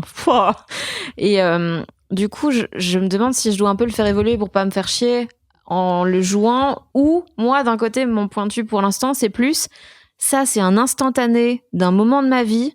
Toutes les évolutions, elles seront dans le deuxième. Mais si je commence à vouloir le faire évoluer avec moi, on va pas s'en sortir, en fait. C'est très intéressant. En fait, là, faut distinguer déjà le fond et la forme. C'est-à-dire que si c'est l'actualiser par rapport à ta vie, à toi, oui, j'ai l'impression que pour moi, c'est d'autres sujets. J'ai un sketch sur le fait que ça fait 3 ans que je suis en relation avec mon mec, sachant que j'ai écrit ça il y a 4 ans. C'est plus du tout d'actualité. Sauf qu'en fait, à ce moment-là, j'avais des choses à dire sur les 3 ans de relation et je trouve que c'est très symbolique et il y a vraiment quelque chose qui se passe. Et du coup, je le joue comme si ça faisait vraiment 3 ans au moment où je te parle. Et puis parce qu'il y a une notion... Alors, peut-être la différence avec le stand-up, mais il y a une notion théâtrale où moi, je joue un état. Tu vois, il y a un côté, je dis pas... j'ai pas un micro à la main, j'ai pas l'impression... Enfin, ouais, c'est un instantané de ce moment-là où je me dis, je peux essayer de me mettre dans cet état-là, même si c'est plus le cas dans ma vraie vie. En tout cas, j'ai été comme ça, donc... c'est ce que tu dis. Et en même temps, si c'est de l'ordre de l'amélioration, par exemple, tu vois, je sais pas, t'as un sketch sur les igloos et ta vanne à la fin, c'est un pingouin, tu dis c'est pas assez fort, l'améliorer là, le changer, moi je serais assez partisan. Ouais. De dire non, faut trouver plus drôle, c'est pas un pingouin, c'est un manchot, putain, un manchot ça marche bien. Parce que ça va pas changer le thème de ton sketch, tu vois. C'est le repuncher s'il faut, mais pas en fait, changer. C'est ça. Ouais. Et je trouve que c'est le talent de Fanny Rué maintenant, il est mieux que Fanny Rué il y a 2 ans, donc. Et la Fanny Rué, elle va prendre... grosse schizophrénie. Hein. Vous êtes 12. Elle va donner à l'autre Fanny Rué qui écoute Taylor Swift. Elle va dire arrête, machin. Elles vont se battre un petit peu. Elles vont caresser leur chat, tout ça. Hot. T'as dit quoi? Hot. Hot, ouais. Par contre, ouais. Je suis d'accord. Je sens que je vais m'arrêter. Voilà, il y en a une qui va un peu laisser tomber sa bretelle de soutien-gorge. Bon, voilà. Ah, on est en train de faire une fanfiction de moi et moi qui baise. Qui baise. Fanny and Fanny. The Fannies, oui. En plus, Fanny, c'est pas la chatte en anglais? Fanny, c'est la chatte. Et surtout, ça, je pense que je vais en faire un sketch. Mais si tu écartes les lettres de Rué, ça fait Are you wet? Which is insane. Wow, Fanny, are you wet? Donc, chatte, es-tu mouillée? Oui. C'est parfait. Mais j'ai un nom de porn star, mais de ouf, hein. Il faut en parler, ça. Mais d'office. Mais en fait, je l'ai compris il y a pas longtemps. J'étais là, putain. T'es sûr que ce nom de famille n'est pas un pseudo? Faut que tu demandes à tes ancêtres. Vous le saurez dans le prochain épisode des gens qui doutent. Une recherche un peu historique, on adore, avec Stéphane Bern. Et du coup, ouais, voilà, je trouve ça intéressant de maintenant que tu sais encore plus t'écris, mieux t'écris de toute façon, de redécouvrir des fois des textes en disant putain, je jouais ça, ok, c'est parce que j'avais pas trouvé mieux, mais on va trouver mieux. Puis la fraîcheur de l'instant fait que des fois tu trouves mieux. Donc je te conseillerais ça. Enfin, je te conseillerais ça. Je suis partisan de. Toi, tu repunches beaucoup ou... Moi, je repunch seulement quand il y a eu des longues périodes où j'ai pas joué. Parce que à partir du moment où je le joue, où je l'ai appris, où je le joue, je travaille, en tout cas sur scène, à que ce soit. Je le joue comme si c'était le meilleur truc du monde. Enfin, c'est compliqué. Non, on dit comme ça fait vraiment. Mais non, mais tu le vends du mieux que tu peux. Je le vends en disant c'est ça. Donc en fait, c'est très compliqué aussi d'avoir le recul. Parce que surtout, comme j'aurais appris, j'aurais la dynamique de ce mot. Et ça va être très très dur de changer ne serait-ce qu'un seul mot. Où j'aurais l'impression de. En plus, je suis très nul en première fois. C'est-à-dire que la première fois que je vais sortir une vanne, même si elle va être très très rapide, elle va être très bouffée. Et s'il s'avère que parmi ce torrent de j'entends un rire, je me dis ah finalement je vais la garder. Alors que finalement si ça tombe à plat, c'est peut-être que juste les gens ne l'ont pas comprise. Mais je suis très nerveux quand c'est les premières fois, les premières vannes. Et donc maintenant comme j'ai un spectacle qui est hyper qui a été joué quoi, qui a roulé sa bosse, je te cache pas. Il a pas roulé. S'il y a un moment où je me dis ça je le change, je vais vraiment porter toute mon attention dessus. J'ai un petit peu flippé, mais ça va parce que je vais tout le reste pour m'asseoir. Je pense au prochain spectacle où tout sera neuf à un moment. Il faudra bien commencer par que du neuf. Donc tu vas faire compliqué. Un spectacle, genre comme le théâtre, quoi. T'écris tout ton spectacle, puis tu le joues, tu le rôdes, ou bien alors tu fais un peu stand-up, plus tu vas faire des 10 minutes par-ci par-là. Ouais, je pense que je ferai. Il y a des choses que je pourrais pas tester en 10 minutes parce que c'est aussi des fois je trouve un truc un peu dur, une balle qu'on se tire dans le pied, c'est qu'il y a des sketchs qui sont utiles qui prennent de l'ampleur parce qu'ils sont dans le spectacle. Et que le mettre en 10 minutes comme ça, c'est pas du tout représentatif de ce que tu fais. C'est 10 minutes quoi ? C'est 10 minutes de scène ouverte, c'est 10 minutes de t'es invité dans un plateau, c'est pas pareil. C'est 10 minutes de tu dis que c'est nouveau, de test. En fait, c'est très compliqué. Et quand j'ai joué mon spectacle, non, il y avait juste le sketch de fin que je n'avais jamais joué. Mais finalement, j'avais réussi à un petit peu tester un peu partout. Je pense qu'il y aura du moite-moite. Et je pense qu'il y aura aussi le fait que si je prends un co-auteur, il y aura un côté où on aura été, et ma metteuse en scène, où on aura été 3 dessus, tu sais, on l'aura éprouvé. Donc il y a un côté où déjà t'as moins peur aussi. Quand il y a que moi qui écris, finalement c'est un peu moi et mes idées de est-ce que je suis vraiment chelou ou est-ce que vous comprenez ce que je suis en train de dire, tu vois ? Est-ce que tu trouves ça plus flippant ou moins flippant quand c'est un travail collaboratif ? Eh bah, j'ai jamais écrit enfin si, j'ai un peu coécrit un spectacle. C'est moins flippant quand c'est collaboratif. Par contre, c'est moins dangereux. Il faut que ce soit un peu dangereux.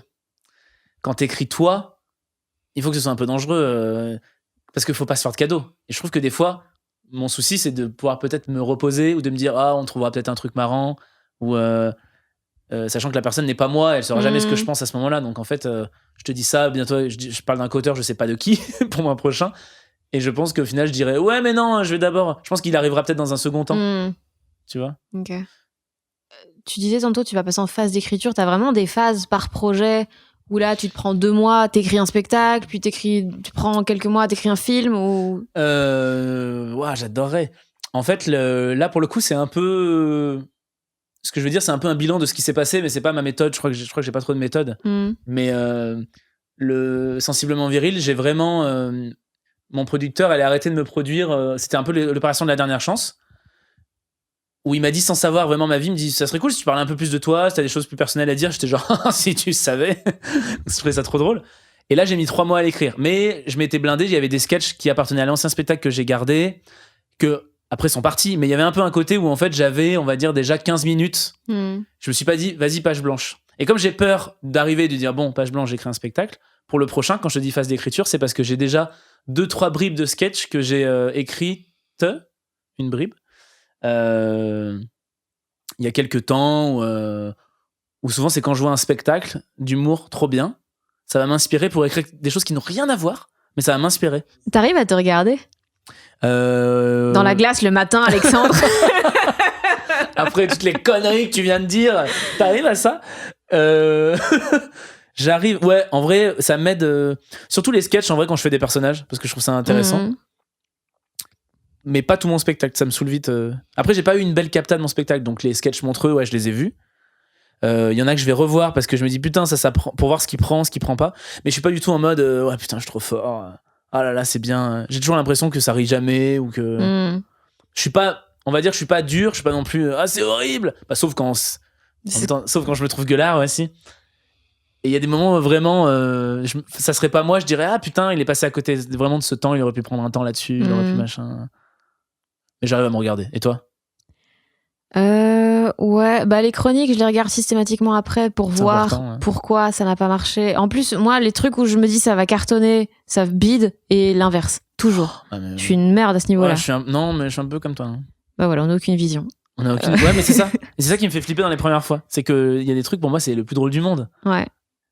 Et pas du tout. Par contre, un truc que tu dis, bon, je le mets, allez. Ouais. Mais c'est encore plus dans une chronique, je pense que ça doit être. Bah, c'est frustrant parce que t'as une seule occasion, quoi. Ouais, c'est ça. Tu l'as jamais rodé, tu l'as jamais testé, tu sais pas. Moi, il y a des trucs, que je trouve hilarants, puis quand je l'ai dit, que dalle. Ouais. Et donc, je suis, ok, bah écoute, je vais continuer là-dessus, hein. et voilà. Mais par contre, roder le stand-up, ça, j'adore. Pour moi, le truc le plus agréable dans le stand-up, c'est le moment où tu testes une vanne pour la première fois et qu'elle prend. T'es comme, oh putain, ce champ des possibles qui s'ouvre. Oh putain, j'ai joui. Ouais. C'est vrai. Et en même temps, moi, il y a un truc où je trouve ça très dangereux parce que je sais que la deuxième fois, elle prendra moins. Ah bah d'office.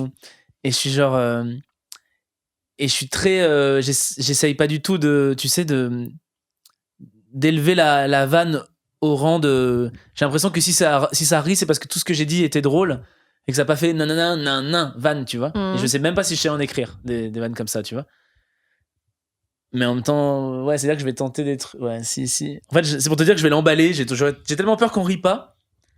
Pour une première fois, que je vais vraiment l'emballer, ou je vais même pas laisser le temps de rire, ou me dire, ah, c'est bon, je gère, vous inquiétez pas.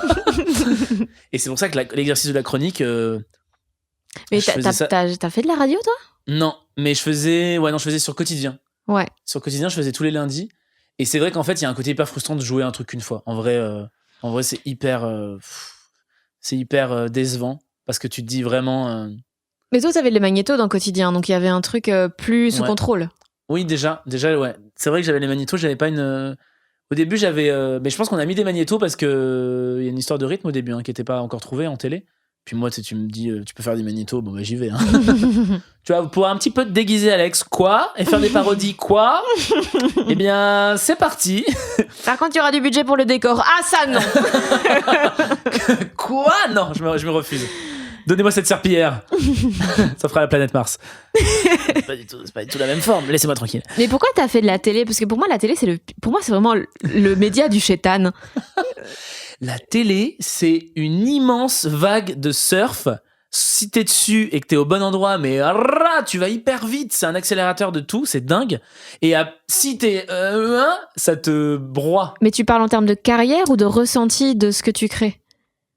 De parce carrière. qu'en termes de carrière, oui, évidemment. Tu fais de la télé, les gens, ils se sentent plus parce que t'es passé une fois à côté de Yann Barthès. Mais Exactement. Et moi, le premier. Et t'as senti une différence de quand tu étais dans le Quotidien? Non, oui, un peu. Et en même temps, il y avait un côté très compliqué parce que j'étais pas. En fait, je pense que je cherchais ma place et en même temps, je l'avais un peu. Enfin, c'était très compliqué. C'est-à-dire que je me sentais pas légitime sur des trucs où je l'étais. Et en même temps, je voulais un peu. J'avais l'impression. C'est très étrange parce que tu côtoies des gens t'as Bradley Cooper qui passe à côté de toi, quoi. Puis il y a une espèce de caste, t'as envie d'en faire partie. En fait, pour moi, il y a vraiment quelque chose de lié à l'amitié et à l'enfant qui dit hey, je suis votre ami, je suis votre copain, alors que j'aurais juste dû faire mon bise, qui était en plus avec le recul pas si dégueu, une chronique sur deux qui était pas si dégueu. J'ai revu des trucs en me disant, enfin moi personnellement en me disant oh putain c'était cool, tu vois. Et c'était pas en plus une question de qualité, j'ai pas été viré, ou c'était pas pour des questions de qualité, tu vois. Et je me suis juste dit, j'aurais été un peu plus, j'aurais eu cette pause de Covid avant de qui je suis moi, Alex avec ses petits jouets. Et c'est bidouille, en fait je suis arrivé en disant non mais ça je veux pas, ça c'est cool, ok j'ai fait ça, et c'est pas parce que j'ai fait cette chronique que quelqu'un va me dire excusez-moi j'ai envie de vous prendre dans votre film à la seconde que vous avez fait, tu vois.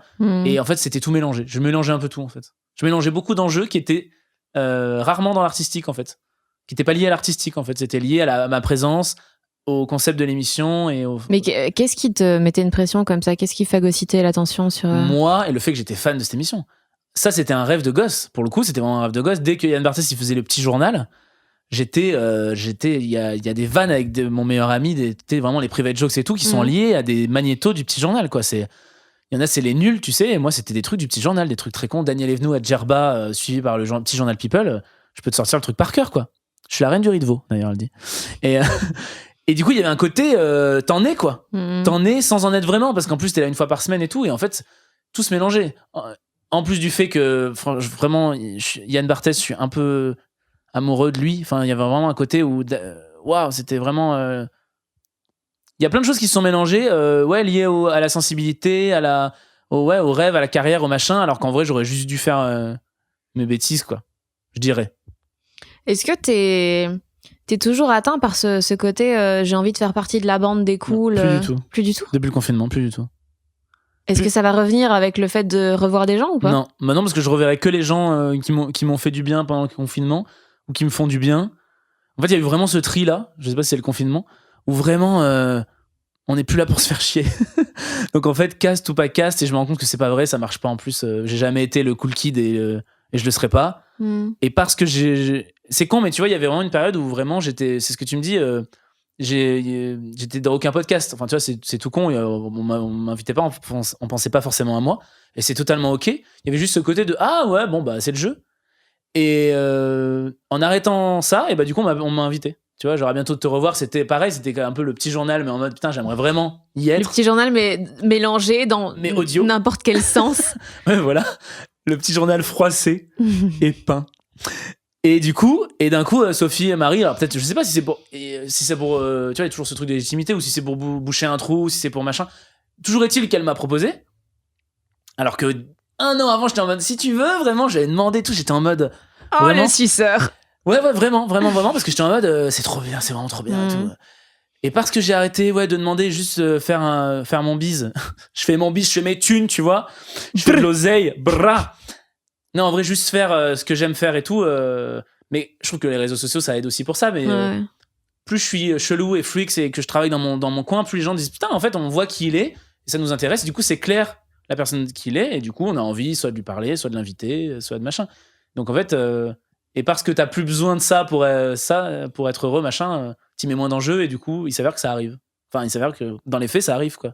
C'est un peu le syndrome de plus t'essaies de pécho quelqu'un, moins il va avoir envie que tu le pécho. Ouais, mais tout en sachant que je faisais pas la fausse indifférence. Parce que souvent, après, t'as la technique quand tu dis... Bah, ah, moi, je sais pas faire ça. Voilà, on est d'accord. Il y a un côté où...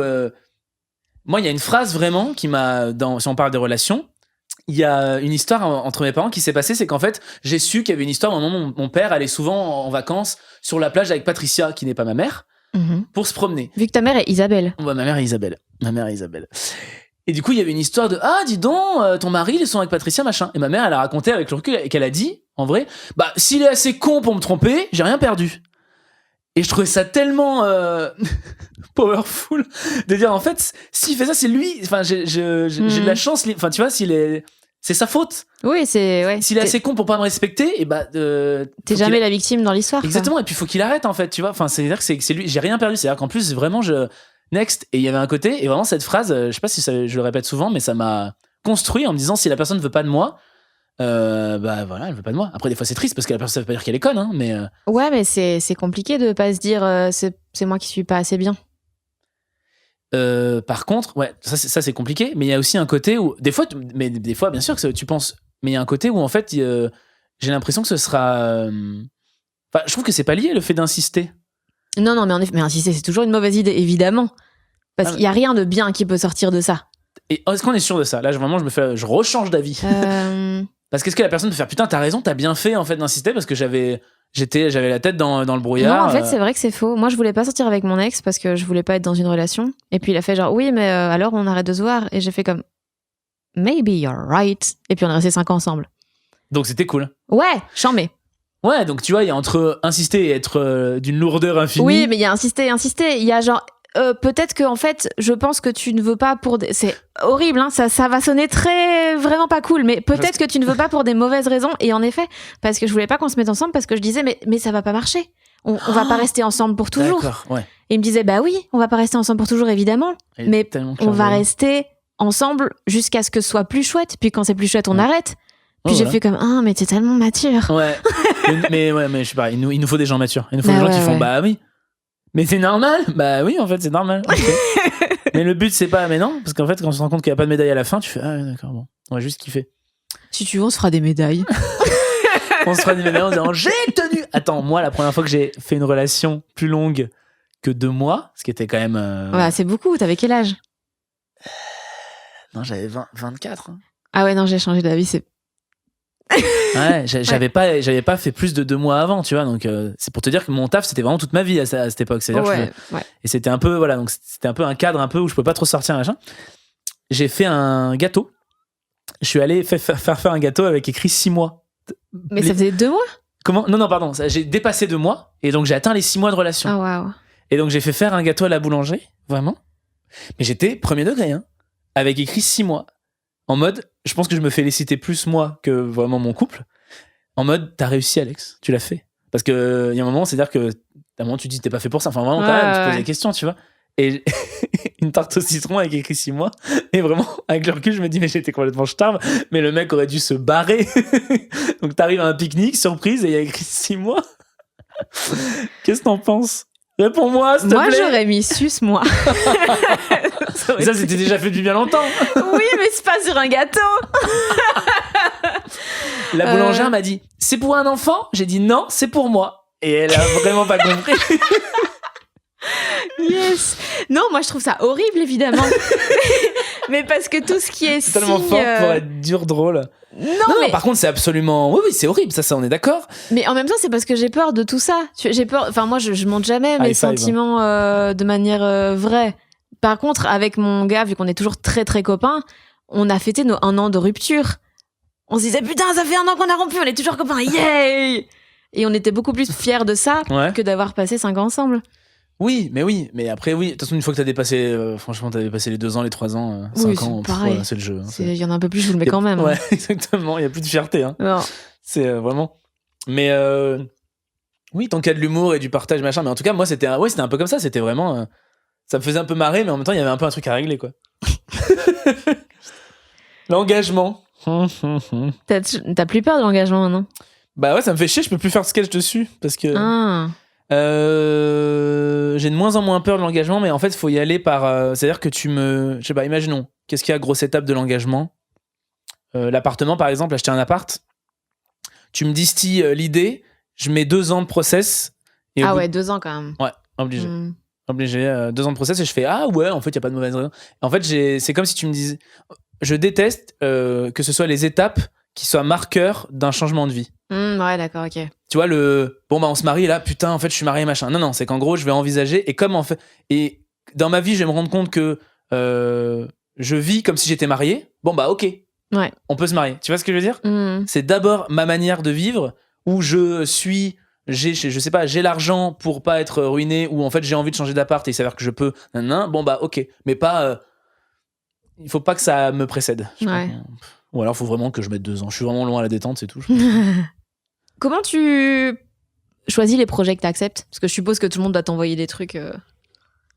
Non, alors tout le monde ne m'envoie pas des trucs. Et quand on m'en envoie, il y a 3, bah tu sais, c'est les trois pôles, tu les as ou pas? Moi, est-ce que bien c'est payé, des gens bien? Ouais, des gens cool et le projet est bien. Non, ouais, c'est ça. Je sais pas d'où ça vient, mais j'utilise ça aussi. Quand on a 2 sur 3, c'est bien. Après, c'est mieux d'avoir les 3 en vrai, parce que des fois tu fais. Mais en vrai, ouais, si c'est souvent ça, c'est souvent lié à ça. Et je choisis, j'en parle à ma metteuse en scène et à mes meilleures amies. Je vais en parler à 2-3 personnes qui sont une pote humoriste aussi qui s'appelle Thaïs. Qui est. Vauquier, c'est ouais, ça? Thaïs Vauquier qui est très très drôle et qui est très mon amie depuis bien avant qu'on ait des spectacles. Et t'en parles dans la discussion, tu dis ah machin, mais je sais pas, machin, tu vois, un truc comme ça. Et t'arrives à avoir un point de vue. Mais est-ce que t'écoutes les autres? Pas forcément, mais dans l'idée, Alexandra, qui est ma metteuse en scène, comme elle me suit vraiment sur le spectacle et tout, elle est vraiment un peu plus des fois garante de ce que j'essaye d'être maintenant en ce moment, tu vois. Pas mon image, mais et des fois elle me dit ah ouais ça chelou ou ça. En fait, en gros, des fois, elle conforte ce que je sais déjà, quoi. Tu vois. Et puis, il faut que ça s'inscrive dans quelque chose de marrant où je vais pouvoir travailler soit mon jeu, soit mon identité, soit travailler, améliorer, kiffer. Ouais, voilà, je pense. Ou alors bien payé de ouf. Ouais, j'avoue. Mais même ça. C'est-à-dire que si c'est bien payé de ouf, mais que c'est pourri, vraiment pourri. Ouais, mais il y a pourri, genre pas stimulant, et pourri, genre t'as honte et tu veux pas que ce soit même sur Dailymotion. Ah oui, bah alors dans ce cas, tu fais pas. Si t'as honte et que tu veux pas que ce soit diffusé, tu fais pas. Mais par contre, si c'est pourri, non plus. Parce qu'en fait, pendant ce temps-là, ton cœur d'artiste aura mal. Hein. Et si tu t'élèves à manger de la merde, tu fais de la merde. Enfin, je sais pas comment dire, mais tu sais, comme quand tu vas voir des scènes ouvertes très mauvaises. Et moi, ça me rend triste parce que je me dis, mais en fait, je suis en train d'écouter ça. Je suis en train de voir, d'être baigné là-dedans. Alors mais ça te stimule pas des fois? Ah non. Par contre, je sais pas faire. J'avais fait, on en parlait il y a pas longtemps, une espèce de masterclass, entre grosses guillemets, avec des jeunes qui commençaient. Du Barbès, le campus? Non, c'était vraiment une intervention d'une journée. Okay. Avec des jeunes qui écrivaient. Et là, pour le coup, comme tu bosses, tu vois les défauts, tu vois, mais de toute façon, t'es là pour les aider, pour améliorer. Et surtout, tu vois des défauts que toi, tu peux faire. Et là, ça t'aide de ouf. Parce que tu vas les formuler, tu vas dire à voix haute. Là, c'est pas clair et tu vas te rendre compte que toi, tu fais des vannes qui sont peut-être pas claires là-dessus. Là, ça peut t'aider. Mais juste voir un truc d'une personne qui est peut-être gênée, qui est peut-être pas à sa bonne place. Je dis ça quand je faisais des scènes ouvertes où t'arrives à Paris. Je sais pas, tu tombes dans vraiment des trucs où t'as vraiment des gens qui débutent et t'as vraiment tous les horizons. Et c'est pas un jugement de valeur, hein, parce que moi, j'ai peut-être été cette personne-là à un moment, tu vois. Et là, pour le coup, non. Et je trouve que, ouais, faut vraiment faire gaffe. Ou des émissions de télé où tu dis, bon, pour la notoriété, machin, mais tu sais que ça. Ah ouais, ça, non, plus. Ça, je veux plus faire, quoi. Moi, c'est quotidien, quand ça s'est arrêté, comme j'ai fait mon émission de rêve, je me suis dit, maintenant, je vais faire de la fiction. Si je vais faire, tu vois, j'ai fait ce que j'avais envie de faire. J'ai fait les parodies de pubs, vraiment, les pubs, les parodies, dans quotidien. Franchement, j'ai aucune autre émission qui m'intéresse, machin, j'ai rien d'autre qui me fait rêver en télé que ça. Donc à un moment, je me suis dit, ok, ça m'a juste conforté que ce qui me faisait le plus et ce qui prenait le plus, c'était les petits magnétos, donc les fictions. Donc en fait, ce que je veux faire, c'est de la fiction, mais pas forcément du ciné, mais en humour, tu vois. Des séries, des machins, mais de la fiction, ou alors de la scène. Mais ça m'a permis de faire, bon. Qu'est-ce qui te fait rire, toi? Ça, visiblement, cette question. Ouais. L'inattendu, le faussement sérieux, comme. Qu'est-ce qui te fait rire? Si le petit Alex, il était en face de moi, là. Non. Qu'est-ce qu'il te dirait? Qu'est-ce qu'il dirait, les trucs. Ouais, les trucs comme Est-ce ça. qu'il te caresserait la nuque? Il m'a fait finir cette phrase, hein, vraiment. Est-ce qu'il te caresserait la nuque? Qu'est-ce qui me fait rire? C'est large, hein, mais vraiment l'absurde.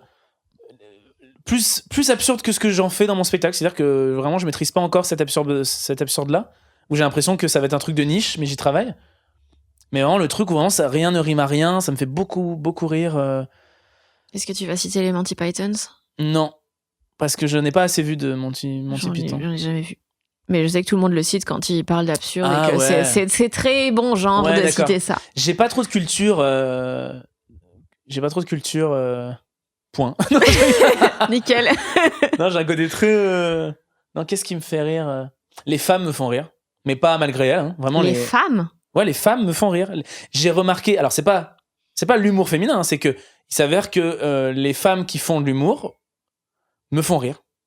Bah, disons qu'en général, c'est travaillé très différemment des hommes, je trouve. Ouais, c'est vrai que je fais un peu une généralité, mais c'est de la misophilie, non? C'est l'inverse. C'est vraiment. Bah ouais, il y a des femmes humoristes. Alors, pas toutes les femmes humoristes, mais il y a un côté où dans mes humoristes préférés, il y a pratiquement que des femmes, tu vois? Ouais. Sers-toi du thé. J'ai complètement oublié que j'avais ce thé. Il va être froid. Et moi, chez moi, je fais un thé comme ça, je laisse refroidir toute la journée et je le bois le soir. Mais genre glacé ou même pas? Ouais, glacé, ouais. Mais enfin, je l'ai oublié. Par contre, j'ai enlevé le sachet. Sauf si c'est une infusion. Et dans ce cas-là, on va partir sur un débat un petit peu compliqué, un petit peu touchy. L'infusion, on peut laisser le sachet de l'infusion dans la tasse. Non?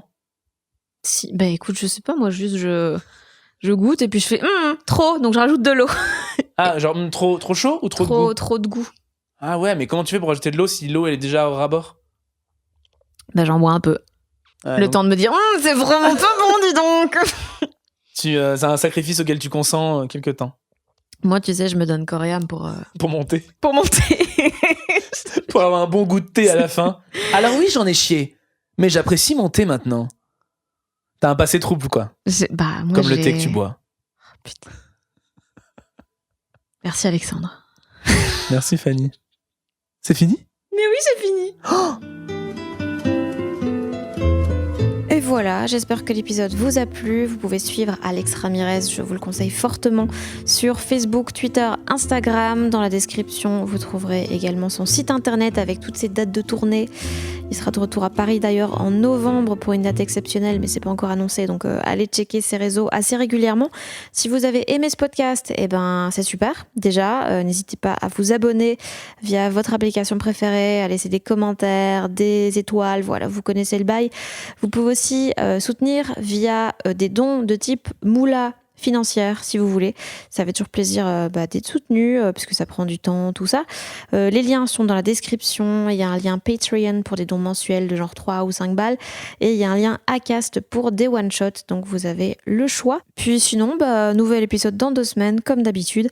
Et en attendant, pour ceux qui découvrent seulement Les gens qui doutent, bonne nouvelle, vous avez 37 épisodes à rattraper avec Sophie-Marie Laroui, Kian Kojandi, Marina Rollman, Flaubert, Navo, Pomme, Lou Doyon, Cécile Coulon, Adeline Dieudonné, Alice Zeniter et plein d'autres. Et puis je veux pas vous teaser ou quoi que ce soit, mais les invités qui arrivent dans les prochaines semaines pour la fin de la saison sont vraiment chambés. J'ai vraiment hâte. Des bisous! Et cet épisode évidemment a été mixé par l'homme de swag, Maxime Moitieu.